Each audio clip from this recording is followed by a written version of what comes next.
There's a lot of levels as to why time travel is fascinating. And action! I think people are intrigued by the possibilities out there, and I think time travel would be something that would offer just endless possibility. I think that time is an illusion.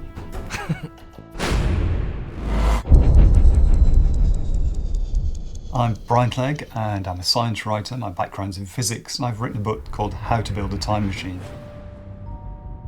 If you look back, really people have been interested in what time is forever.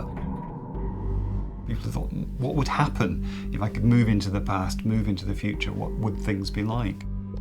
We're kind of lashed to these however many years we have on the planet. And, part of why history is also so fascinating to us is the notion of jumping out of that timeline. And the bigger thing, and this plays maybe more into Looper, is fixing mistakes. The notion that you can go into the past and fix a big mistake you made. So do you know what's gonna happen?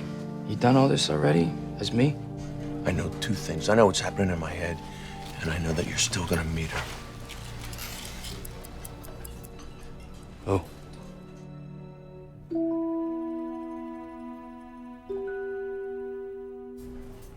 She's gonna save your life. I think when you think about travelling to the past, the thing that springs to mind immediately is what would happen if I changed things? What would happen to the future? And we get paradoxes emerging. So you're gonna kill this guy, your own self. And so it's quite scary when you look back on your life and you think, God, if I hadn't gone to that restaurant, I wouldn't have met that person who wouldn't have introduced me to that, and I wouldn't have done that. And when you clock them up, it's quite spooky. Who knows what the consequences could be. There've really been two ways of looking at time travel in fiction. Early on it was fantasy, so it was the idea that you would be magically transported to another time.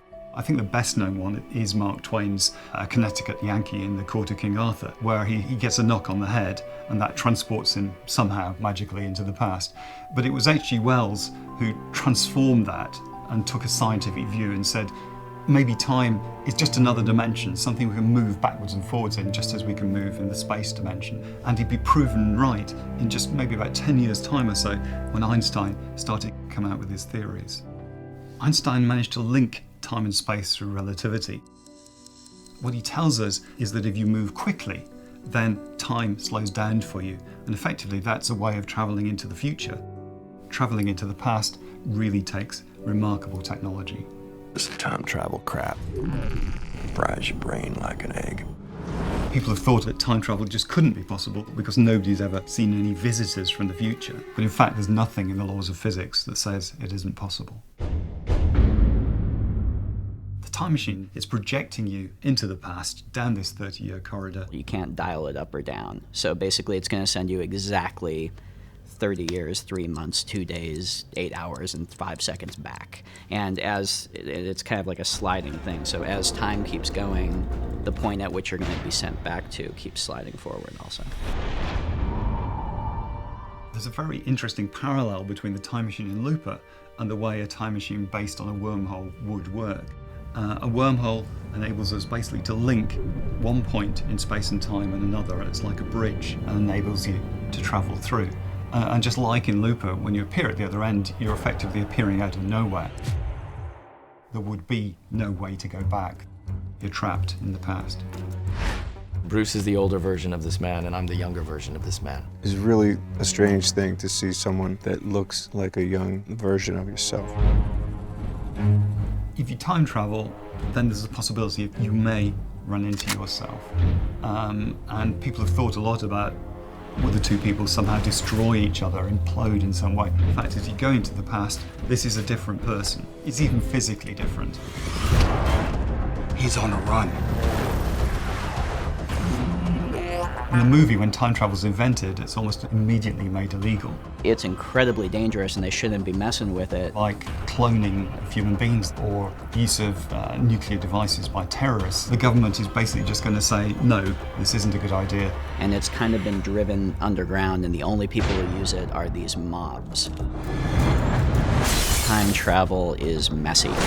I'm gonna fix this! I'm gonna find her! I'm gonna kill him! The smartest men in the future know one thing about time travel that we don't. They know to be scared to death of it. I think one of the most original ideas in the movie is that the younger version of Joe can put a message on his arm, actually carve a message into his arm, and then that message is received by the older Joe. And it's been there for the last 30 years. And that kind of thing really interested me, how you signal to yourself.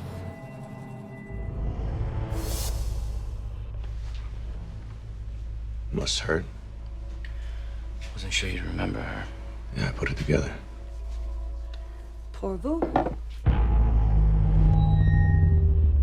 When the older Joe goes back into the past, he starts losing memories. He's having really to hold on to the memory of his wife because the younger Joe, for instance, has met a different woman.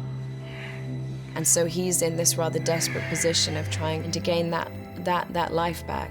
He's struggling to keep in place the way things were, where perhaps he never even meets that wife. My memories aren't really memories.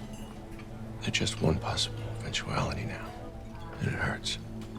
I think the idea of linear time, past, present, and future, is a convenient construct that we animals have devised in order to survive, but it's not necessarily the true way that the universe exists. Einstein had a nice little story to illustrate this. If you're sitting on a hot stove, then a minute seems like an hour. If you're sitting with a pretty girl, then an hour seems like a minute. I don't want to talk about time travel shit. Because if we start talking about it, then we're going to be here all day talking about it, making diagrams with straws. We know time travel is real. We've even got evidence of things traveling in time. The GPS satellites that do satellite navigation have to be corrected for the fact they actually drift slightly in time against the time on the surface of the Earth. If we think about inventing a real time machine, I think, practically speaking, we are a reasonable distance off in time. If you think back to the way things were at the start of the 20th century, there's no way anyone then could have imagined many of the things that we consider everyday now. And of course, who knows, with the way technology has developed in just the last few years, it really could be possible sometime in the future. Would I want to travel back to the past? It's a difficult one. I would be scared that I would do something that would change the future badly, but I think it would be too tempting. Why not? I'd do it. I mean, as long as I could come back, I'm curious about like what's ahead, you know, in my life. So I wouldn't do any sort of permanent time travel. I'd like to take a little trip through time. I'd like to see the world today before I see the world anywhere else, though. If I could actually meet my older self, that's hard to say. I can tell you what I would do if I met my younger self. I'd slap him in the back of the head. Say like, just calm down. Everything's okay. I don't know if it's that people have some kind of regret that they want to correct in some way. And that ends up being one of the big questions that the movie poses, if not answers. It's an amazing thing, going backwards in time. Disturbing. And yet, really cool.